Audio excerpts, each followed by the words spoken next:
Hey, Chris. Hey Chuck, how are you? I'm doing okay. I'm doing okay. It's going to be a nice day here in St. Louis and get some podcasting done. Trying to learn a new editing software program, but I'm good. Your skill set is so unbelievable. If you were to tell people that there was this amazing hand surgeon who can do congenital and pediatric adolescent hand surgery, can also fix things in elite athletes, can also be the executive vice chair of a department, and is really good at Logic Pro, like like You flatter me. Here's the real story.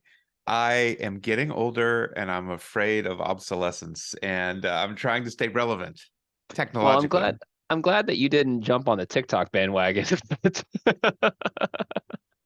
No, not So that. I had a really interesting experience. I just gave a talk to our PGY2 resident class on a weekend, which is a little bit odd, but it was fun. We had a nice session about grant writing, which our partner David Bergen is in charge of the resident research curriculum, and he asked me to give them a talk about that. And I gave a bit of a lecture about the process, but really kept it short. And then I asked them to do some elevator pitches about their research ideas. So they had a timed 60-second pitch. They gave some great pitches. They all stayed on time. I asked the other participants, what they were, seeing what their partners were trying to study, and whether it was important and whether they could do it. And it was a fun session. There's some really great ideas out there. It's that first of all, that's awesome. And it is unusual for us to do a Saturday session, and we're trying to consolidate on Tuesday evenings. But wow, what an opportunity for them to hear from you. And I'm sure David chipped in. And the elevator pitch is super interesting. It is a skill set to be able to pitch in that fashion. And my wife did well, I don't want to say the ultimate, but did an ultimate elevator Let's pitch. be real. That is the ultimate elevator pitch. Yeah, when she was on Shark Tank. But this is cool. That's great. That must have been super fun. Yeah, it was fun, and it was good to see them kind of. I think it's, in terms of, a didactic session on grant writing, it's probably the easiest way to get them involved in everything because, like we were using it as an example of an Ames page. If you can convey something in an elevator pitch, your Ames page is essentially a paper elevator pitch. And and as you stated, that elevator pitch skill is important for a lot of other reasons outside of research. Say you're looking for a job, or you're pitching on Shark Tank, et cetera. So fun session. Yeah. So, Chris, I have two thoughts. Of course Um, you do. my first thought is I want to share with you one thing I did recently, which I'm doing a little book club with some of the department administrators, and we read this book. It's a Disney book called Be Our Guest, or I think it's called Be Our Guest. And it's sort of and we've all heard about the Disney model, like the Ritz-Carlton model of customer service. It's pretty cool. So we met for coffee yesterday afternoon and kind of talked through some of the lessons. I think there's going to be some tangible takeaways about kind of how we do training and orientation and stuff like that. It was pretty fun. Yeah, I think that Disney's getting a little beat up right now in Florida, but their model of hospitality is one that stands the test of time. I mean, it's experience, right? And so much of how we're shifting, I think we talked about this one of the HBR sessions Mhm. before. So much of the process now is just about experience, and that's how we compete with others, is providing an experience that is better and beyond what others can do, not only from the lens of actual patient care, but from like, hey, I really enjoyed going to that doctor's office. Yeah, it's right. And it is, there are no easy solutions, especially with the way healthcare works, but that's exactly right. That's what we're competing against. All right. So my second is going to be news to you, I think. Um, and your segue of the HBO article is important. Um, I am going to business school. Wow. Okay. So Yeah. there's a lot there. How the heck are you going to do that, and why are you doing it? I mean, I know that you don't take any decision lightly, and I'm sure it probably took you a long time to come to that conclusion, and it's a pretty penny. So, So you have no idea how long. Look, I'll give you a sense of how long. I took the GMAT and during medical school. That was the first time I was interested in business Not school. not surprised. Not surprised at all, actually. And then I took it again, maybe 5 or 7 years later. And then Dr. How long is it good Government, for? it doesn't, you don't even need it anymore. It's so Okay. good. Like any standardized test, you don't need it. So And then back in the aughts, 2007 or so, I talked to Dr. Gelberman and he basically said, you don't need it. You're going to get a hands-on business experience with our outpatient center and the like. And to some degree, that's certainly true. I'm sort of doing it for three reasons. Not two, but three. First, I just need to shake things up a little bit. I'm very happy with what I do, and I love WashU. I love our department, my partners, but I need to do something a little differently. And this has been something I've always wanted to do, and I've talked to a whole lot of people, and I think I'm going to get a lot out of it. So that's the first thing. The second thing is, there potentially I would consider a chair job at some point in my career, although I'm not young, but that's potentially in the cards down the road. And I think this will make me a better chair and make me more marketable. And the third thing is I'm not afraid of a pivot. I talked to Ken Yamaguchi, one of your mentors and one of my partners and friends, and he had only really great things to say about both the business school experience and his pivot to leading Centene from a medical standpoint. So I talked to a lot of people. I did not jump into this. Regis is supportive, and it's an executive MBA program, and I'll be able to share some lessons with you and the crew. I can't wait. I'll be learning from a professional in a different realm too. This would be great. Well, congratulations to you on coming to that conclusion and for acceptance into that program. I know that's not an easy thing to do. Are you going to be here at WashU? Yes. First of all, I think WashU is great. Olin School Business is great, but I did consider other options. Some of them have a little more of a healthcare focus, which I honestly wasn't sure I wanted, but some of it's just practical. It's just easy being here. And I guess you have a sense of what's the time commitment like for something? Because I'm sure a lot of our listeners, might be in the healthcare leadership space, either in or outside of academia. I know there are a lot of a lot of physicians that are involved in private practices that are huge and multi-specialty groups, and this is something that might be of interest to them too. Yeah, for sure. It's the way this program works is there's what they call Go Week, which is in residence 7 days, kind of get back into the academic groove, which I think for some participants will be very different. I haven't been in class for a long time, but I Wait, think do you have to stay on campus because you live closer to campus than most on-campus housing? yeah, I do for 1 week. And then Oh, I can't wait to see the pictures of that. and then it's Thursday, Friday, Saturday, once a month for 20 months. Yep. And there's a couple of trips, one advocacy trip to DC, and then one an international trip, which I think are around 5 days. And that's it. And I think it's 10 to 15 hours of coursework a week, studying, catching up and stuff. So my clinical schedule and my administrative schedule have to change. That's the one promise I made my wife. I can't add this on, which of course is correct. I cannot add this on. So we'll see how that shakes out. Okay, well, podcast listeners, let's hope that he still has some time for us.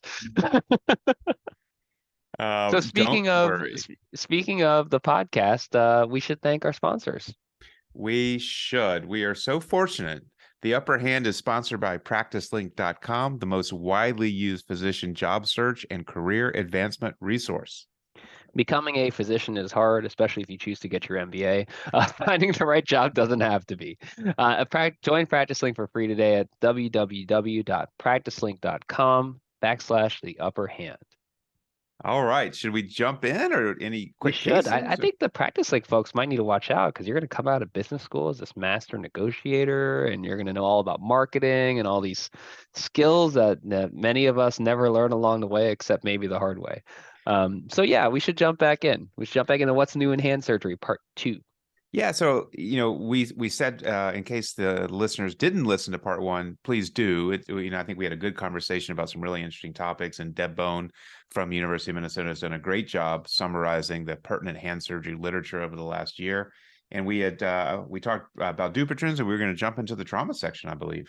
Yeah, we're going to get right into the distal radius section. So this was an interesting study, that the first one she highlighted, talking about how reliable it is to look at x-rays on your phone. because I think that many of us do that already. And it's kind of reassuring to know that we can make some pretty good calls without pulling up packs on our computers and whatnot, and can just by judging of what essentially is screenshots of X-rays. Yeah, Dr. Grubman used to talk about you want to do some, I don't want to mischaracterize what he said, but the way I took it was you want to do some studies that are very practical and very germane and will appeal to a large audience. This is that for sure. Other studies can get into the weeds on something you're passionate about, but this is how you impact hand surgery. It's a simple study, but it's an important message that, phone or computer screen, you can make the same judgments. I can actually see this coming in helpful from a medical legal perspective, to be honest with you, to have some cover. So thank you to the authors for writing that paper.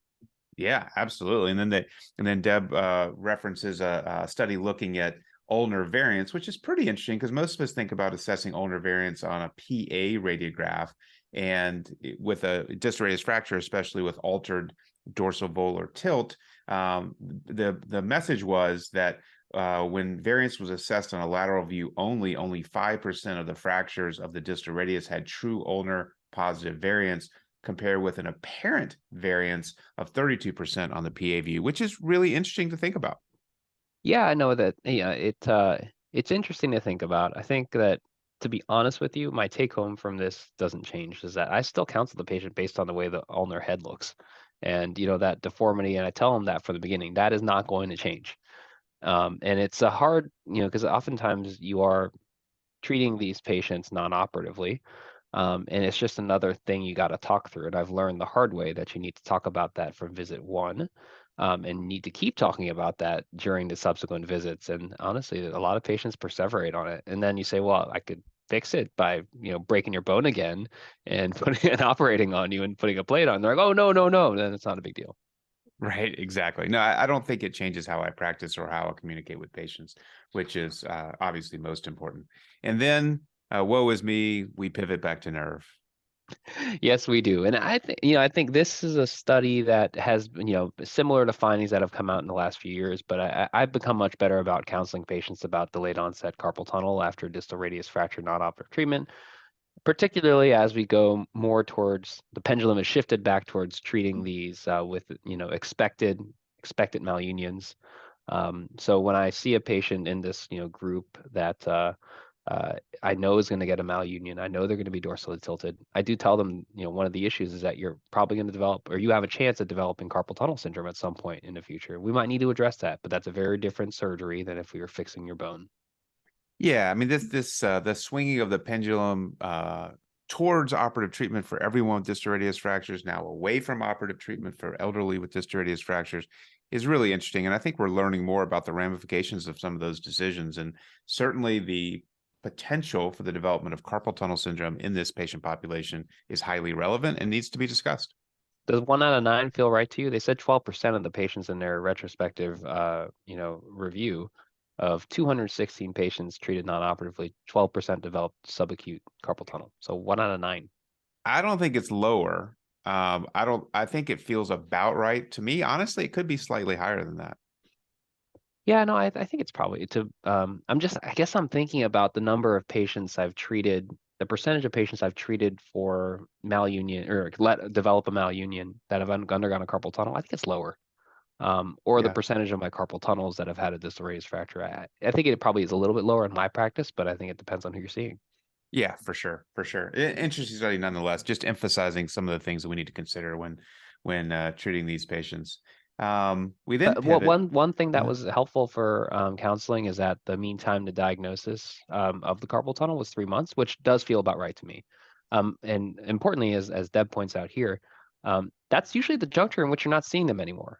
You may not have seen them anymore at that point. So it is, kind of the wrap up spiel I give people does include a warning about, if you develop any numbness or tingling, we know that the anatomy of your wrist has changed, and sometimes that can lead to some pressure around the carpal tunnel. That's something we can address. Just tell me if you develop that. Come back or call if you develop that. no, that's exactly right. And I don't think this is misdiagnoses requiring 3 months to make the correct diagnosis. I think it's just a gradual onset of symptoms. It maybe is it really a subacute carpal tunnel that doesn't come on overnight, and then patients, might downplay the symptoms given that they're healing from a significant trauma. Right. And it is something that's addressable. So Chuck, would you treat this carpal tunnel any differently? Would you do your standard mini open carpal tunnel release, or is this an indication for an extended carpal tunnel release? It is an indication for my standard carpal tunnel, which is a mini open. But the trick, of course, is that as one proceeds proximally with the release of the proximal fibers of the transverse carpal ligament and the distal antebrachial fascia, I think you have to be careful because of the way the distal radius typically heals and with dorsal tilt, the nerve is going to be pushed more volar, and you might put the nerve at a little more risk if you're not careful. I do have a lower threshold to go to an extended, although I don't always for this. Nerve studies, ultrasound, given our last week's discussion. Well, no, and probably neither. My guess is these are going to present in a classic fashion with CTS being, elevated. So probably not necessary. Again, as long as you recognize the correlation. Yeah, and you've known these people for a while at that point too, so you typically have a relationship, which makes it a little bit easier to kind of talk through some of the nuances.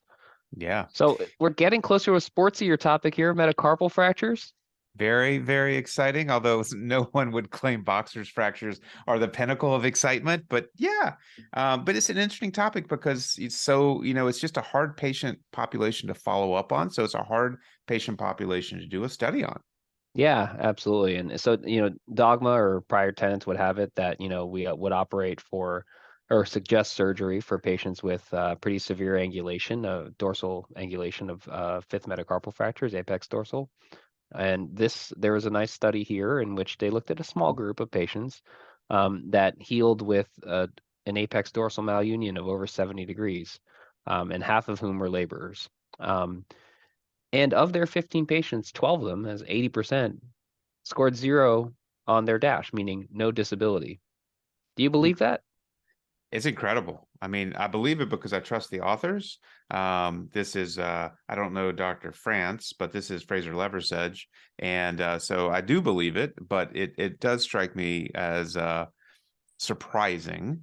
70 degrees is a lot, Would and you, what's your threshold on considering surgery in an isolated fifth metacarpal neck or shaft fracture? I become uncomfortable at 50 degrees. And so if it's less than 30, I don't think twice about saying an non-operative. 30 to 50, it's a conversation. More than 50, it's still a conversation, but I might have a lower threshold. 70 degrees to me is a lot. What And about, do you think this is a function of them truly not having issues or a function of the dash? well, I don't think the dash is the best tool to assess this population. That is very, very true. Um, Right, they use the quick dash too, but yeah, same, Yeah. similar. It's just that it's the metacarpal head in the palm that, if you grab a steering wheel or grab a baseball bat or, just any of those activities, I think it would be bothersome. But, I do trust Dr. Leversedge. I think he's just got a resilient group of laborers out in Colorado that will just kind of do it. But I think it is nice to see obviously that our these malunions can be tolerated well. But I think that it's important for what I take home from this is that it is a discussion. That's right. The next study is interesting too. I don't know this group. Is Pagani et al. It's published in Hand in 2022, looking at performance outcomes and return to sport following metacarpal fractures in Major League Baseball players, which is, the hand that's affected matters, right? The bottom hand on the baseball bat, it takes more forces. But essentially, they showed a couple of really important things. The first is that treating a patient surgically does not necessarily get the patient back to play faster. That is a misconception. I completely agree with that. It applies to multiple areas. That's not always the quickest way back, and they demonstrated that. And consider non-operative management. Yeah, and I think it's a good one, but I think your point about getting it does matter to get in the weeds on this one in terms of which sport, which obviously this one's all homogenous with baseball, but which hand and which position. And having not read the full paper, I don't know for sure how they handled that. But these return to sports studies are always interesting because, as as a medical student or as a resident, you're piling through fantasy baseball stats and like, looking at, when people get back to play, which is it's fun to do. But I think not every baseball position is created equal. Yeah. And then the next study, one of the next studies they're referencing is discussions of retrograde intramedullary nails for metacarpal fractures. Your good friend, Dr. Kante Mika, is one of the authors of one of the studies. And I have to say, am becoming more enamored with the approach, the intramedullary approach. And I have to say, I did my first patient with a screw, similar type screw, the Exomed screw, in a phalanx this week. Um, Ah. and those who use that technique swear by it. And I'm beginning to understand why. I think for the metacarpals, I'm very comfortable. I like it. I get it. For the phalangeal fractures, I think there's a real indication in certain patients. Yeah, I'd be interested your thoughts. I have no financial ties to Exomed, although I do a little consulting work for J&J and Synthes. So I typically use the Synthes headless compression screws just because I like the various sizes, and I like the lengths, which, I think have become an issue when I've tried to use other kind of more traditional headless compression screws in the metacarpal. Um, I've done some in the phalanges, and have learned the hard way, what works well and what doesn't work well. The patients all did fine. It was just more of like how the surgeon, as they would say, the Goldfarb F-bomb index, an alternative for the surgeon frustration index. But I think there's a role for it, and I can definitely see it. I've just become, I think, better at recognizing the fracture patterns and orientations of the fracture lines for both metacarpals and phalanges in which I would use it. But the study that Megan did, and the first author was actually our incoming hand fellow for next year, Andrew Strzezuski. Basically demonstrated that the perceived issues with articular damage are not likely to really pan out. Even though you are in theory violating that cartilage, it's not so much a part of the metacarpal head that matters. Yeah, and it's a little easier to violate that cartilage, at least for me, in the metacarpal.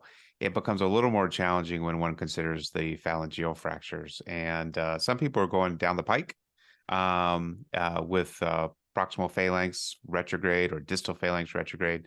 That's harder for me. I haven't pulled the trigger. I've done some oblique screws, but we need longer term follow up. But the early indications are pretty positive.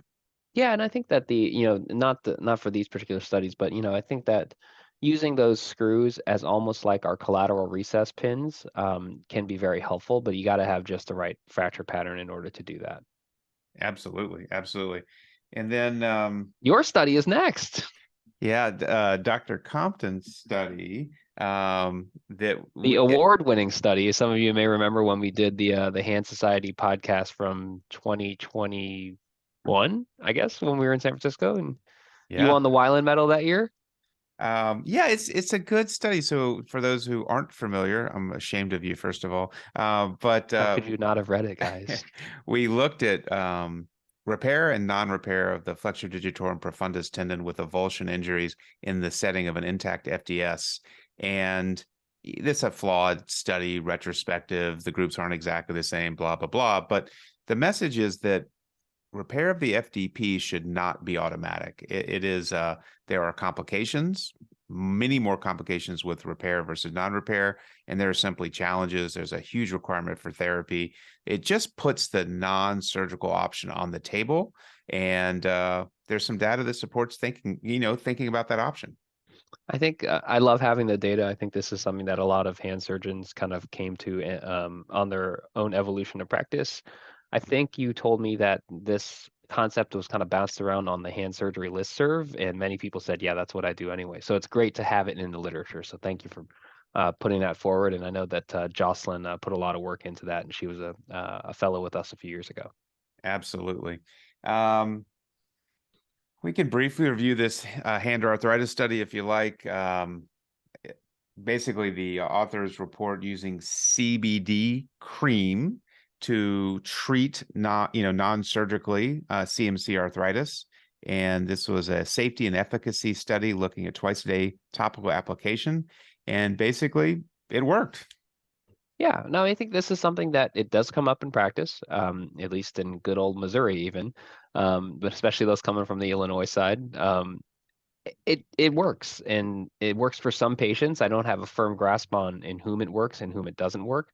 I'd love to see some kind of comparative study against something we typically use like a diclofenac, the Voltaren gel, and see if it matters for that. I don't know how much of it is the therapeutic act of applying something, although the comparison to the placebo would suggest that it's not just that. So there's something there, and I know that there are some groups that are studying this. I know one of our colleagues, Brent DeGeorge out at UVA, is looking at this pretty heavily. It's going to be a useful tool. I just don't know how we're going to end up using it. That's exactly right. I like this section on infection because it has affected my practice. And what they did was they looked at the rate of surgical site infection or wound complications for CMC arthroplasty, carpal tunnel. There's been a number of studies, trigger releases, looking at the timing of the last steroid injection versus the surgical intervention. I think it's a really important concept. Yeah, absolutely. I think that, there are a couple of studies in the last year that I wrote this update section that kind of extended that window beyond the traditional 6 weeks that we use and put it out to more of the 3 month time frame. And I tend to quote that for patients now. Now, honestly, the incidence of a surgical site infection after a trigger finger release or carpal tunnel release are actually pretty low. Usually, what it is probably an overcall. My experience is that it's an overcall in terms of you have some redness, probably from where the sutures are, maybe because they've been using it a little bit much, and we call in antibiotics to try to nip it in the bud if it is, and to honestly to make the patient feel better. I'm guilty of it. I don't know if you Well, are. no, that's right. That's absolutely right. I think the take home for me is that and this is as Deb phrased it, she said strong consideration should be given to avoiding ipsilateral hand surgery within 90 days after a corticosteroid injection. And I want to be clear, I do not think that is a hard line. And I still often do use 6 weeks. And I'm comfortable with that. But in a patient that may have predisposing factors, risk factors, immunosuppressive therapy, then I think that's 90-day number becomes even more critical. Yep, absolutely. And you're such a busy surgeon, I'm sure you're booking out 90 days. So maybe you can give them that one steroid shot before they actually get their surgery and still be okay. I don't know. Patients are needy. We know Well, you're that. going to B school, so you're gonna have to book out 6 months in advance. Yes. I kid. We're very good about access here, I promise. So the next study was about prophylactic antibiotics for clean hand surgery. This is something that honestly, I think Ryan Calfee's study, biased because it came from here, but I haven't really changed my practice after Ryan's study came out, and I learned it from him. Typically, especially now that I'm doing a lot of these awake, there's no antibiotics. But for patients that have an IV access, and if they're healthy, if they're not obese, I mean BMI, if they're a non-smoker, no diabetes, they're not getting antibiotics. No, I just don't do it. We see such a low risk of infection that I haven't second guessed that. I just don't give antibiotics unless I'm using hardware. Occasionally for joint-based procedures, but for the bread and butter stuff we do that are soft tissue, it's a no-go for me. Yeah, I think for some of the bigger soft tissue exposures, for a submuscular transposition and that wound's open a little bit longer, I'll do that. Now, I'll be clear, if they have an existing arthroplasty, like a total hip or a total knee, or they have spine hardware, and they've been told to have antibiotics, that kind of thing, I think it's reasonable to, even without the other risk factors, to give IV antibiotics prophylactically. But that we talked about this as a service, recently. Like if you're doing Wallant, do you need to give oral antibiotics for this kind of thing? I don't think there's any consistent agreement. Right, right. And one of the huge benefits of Allant is there's no IV. And so we certainly Right, wouldn't want to do that. right. Let's bring it home with the pediatric section, which I don't, understanding our audience, I don't want to get too much in the weeds here. It took up so much space on the I page. know, It's almost a full page. I know, I know. I'll summarize quickly. So, number one, for kids with buccal fractures. Now, the key here is accurately diagnosing a buckle and not missing a fracture that's larger than a buckle. So, for So a what's a true buckle to you then? a buckle to me means buckling of one cortex with a completely intact other cortex. And you don't want to miss that fracture that may have that buccal dorsal distal radius cortex, but extend volarly and violate the cortex volarly also, because those fractures can displace. And the bottom line is we should all consider using removable braces for the true buckle, but it's not easy. Families don't trust their kids, and casts seem, while annoying, safer. And I think it's reasonable in the true buckle to do it. And that's the take home of this study. What age do you think that a cast becomes? Is there an age threshold in which a cast becomes preferred over a brace or vice versa? I don't think so. You could argue that once a kid gets slightly older, they're more in control and more likely to wear the brace. But there's so much as just the child, him or herself, that has to be considered. As long as it's a true buckle, I don't really think about age too much, but I still offer the cast for sure. I don't see many of these. Usually it's like as a favor to the person in the injury clinic across the way, just because of the nature of my practice. But I do leave it up to the parents. I say, look, there's good literature, good papers to support, treating these with a brace. But you tell me if your kid's going to wear the brace. If not, then we'll do a cast. Or if they're younger, I'll just say, which one do you want? Casting will make it a pain in the butt in terms of bathing your small child. I know that now. I don't know if I would have recognized that without being a father to young kids at this point. But yeah, so I kind of incorporate the parents into the discussion. How long do you have to immobilize them for? If it's well, I guess for any age, it's really 3 weeks. You're going to have callus at 3 weeks. If they're going back to sports, then I typically do 4 to 5 weeks, depending on the age. The older child waits a little bit longer. Okay. Let's talk about these displaced and overriding distal radius fractures in patients under 10. Yeah. It's always hard as an orthopedic surgeon or any hand surgeon when you see just 100% displaced fracture.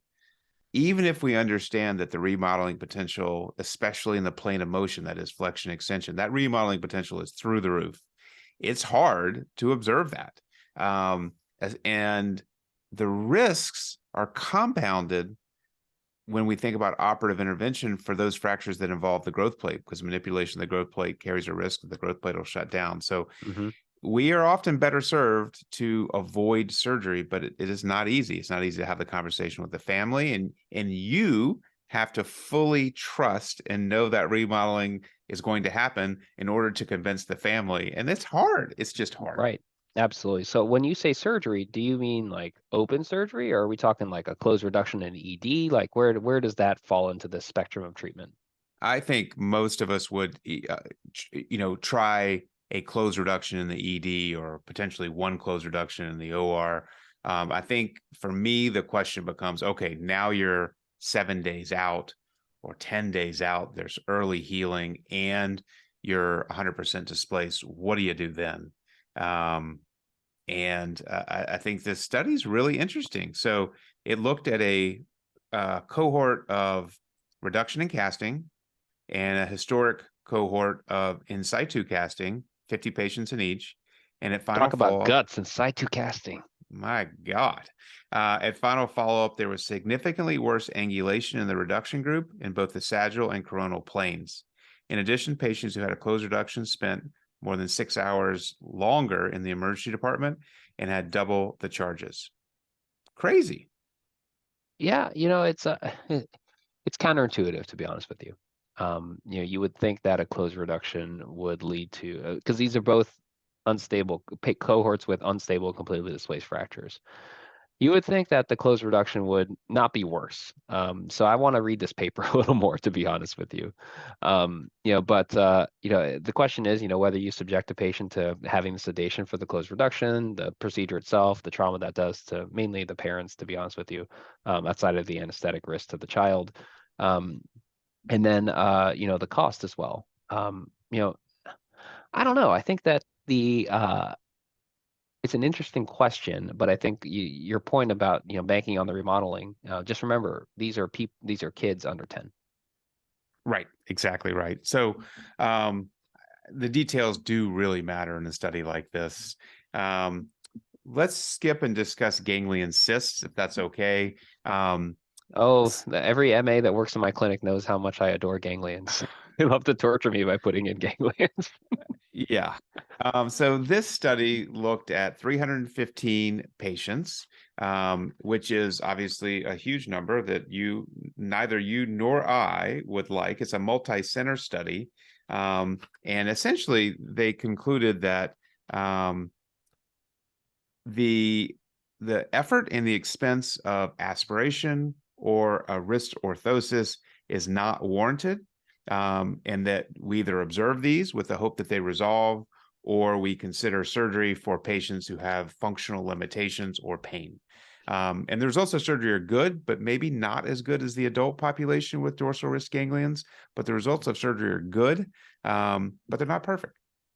Now, is this paper or these findings good enough for you to go to a parent and say, the chances of, if we put a needle in this, the chances of it coming back are high enough where we should go straight to surgery, or we should just observe it? That's kind of a hard discussion to have, because traditionally, they're going to wonder why you can't just put a needle in, especially if they've had prior experience with it. If they look up stuff on the internet, they're not going to see the latest study.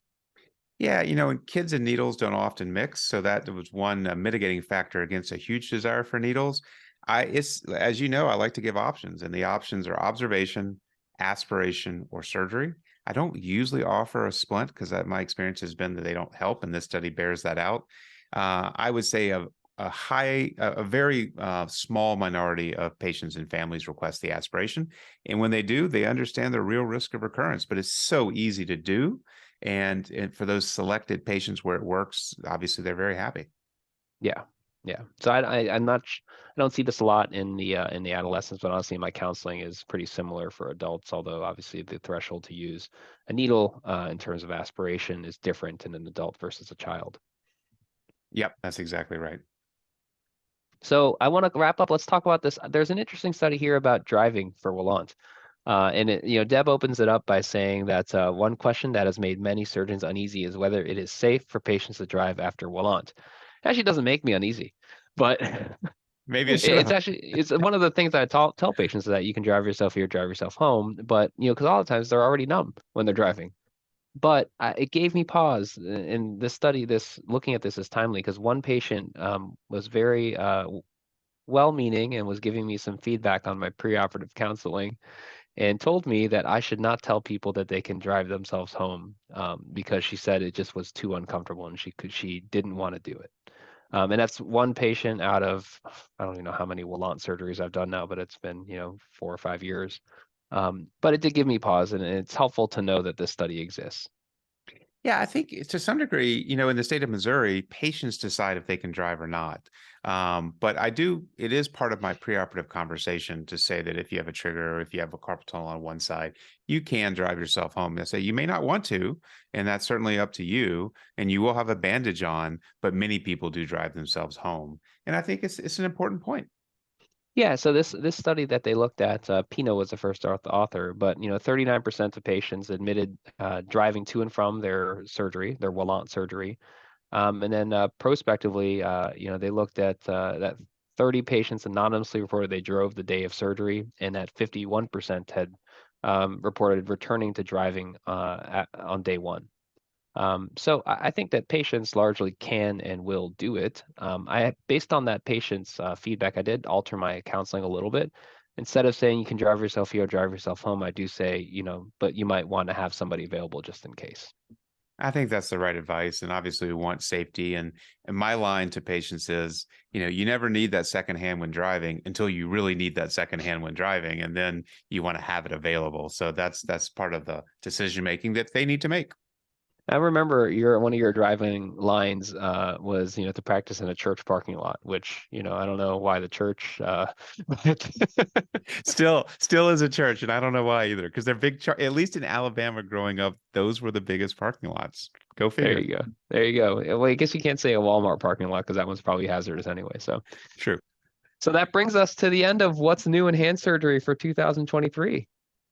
Thank you. It was fun talking about Deb's article. I think it was a great whirlwind tour through hand surgery. And look, it emphasizes what kind of impact we can all make on the field of hand surgery. And I look forward to, seeing what comes out in 2023. Absolutely. These articles are always fun because, when we have residents who say, I want to do research, I usually tell them, go read what's new in so and try to see what, the author, has for ideas of things, that could be next. So Yeah, those of you that are doing research, maybe look at that. yeah, don't your goal shouldn't be to change the world. because we're not going to do it in hand surgery, but incremental progress can be really satisfying. Yeah, absolutely. Well, have a All right. wonderful day. You too. Thank you. All right. Thank you. Ooh, the big B school news reveal. Man. I know.